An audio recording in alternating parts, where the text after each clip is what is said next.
चीज़ें कितने रुपए की पड़ी? ये मुझे सारी चीज़ें पड़ी 100 रुपए की, ठीक है।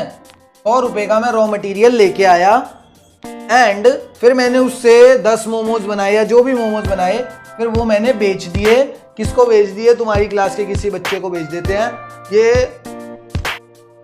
आर्जव को भेज देते हैं, ठीक है। ये बड़ी देर से बोल रहा है, इसके मुंह में मोमोज डाल के इसको चुप कर देते हैं। आर्जव को भेज दिए मैंने मोमोज, कितने के? 140 रुपए के, ठीक है। तो अब क्या हुआ सर, अब आपको ना टैक्स देना पड़ेगा सरकार को, आपको टैक्स देना पड़ेगा। तो आप कितने रुपए पर टैक्स दोगे? ये जो आपने, आपकी इनकम क्या हुई एक्चुअली में, आपकी इनकम कितनी हुई? आपने पैसा कितना कमाया? 140 कमाया।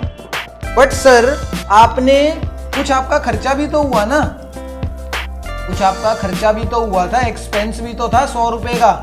आपने आर्जव को बेच के 140 रुपए तो कमा लिए, बट आपका कुछ रॉ मटेरियल पे खर्चा भी तो था 100 रुपए का, तो उस खर्चे को माइनस करो।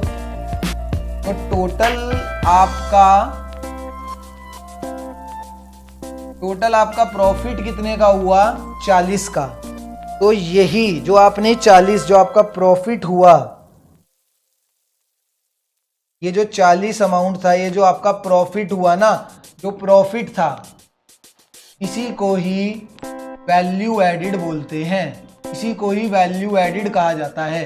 तो जो आप टैक्स दोगे वो अपनी इस इनकम पर नहीं दोगे, this is your gross income, ये आपकी ग्रॉस इनकम होती है। ये जो आपका प्रॉफिट था ना, ये आपकी नेट इनकम है, ठीक है, ये आपकी नेट इनकम है। एंड आप हमेशा जीएसटी जो दोगे ना, वो अपनी नेट इनकम के ऊपर दोगे। जो आपका 50-40 रुपए का वैल्यू एडिड हुआ है, इसके ऊपर आप अपना टैक्स दोगे। तो it taxes only the value added at each stage of production. Value added होता क्या है? It is the difference between revenue, revenue आपका कितने का था? 140 का, and the cost of inputs, ये सारे इनपुट्स थे, पनीर, मैदा, वाटर, ये सब इनपुट्स थे, इनका कॉस्ट कितना था? 100 रुपए। तो दोनों का जो डिफरेंस निकल कर आया 40, उसी को ही वैल्यू एडिड कहते हैं, ठीक है। ठीक है आर्जव, मजा आ गया मोमोज खा के?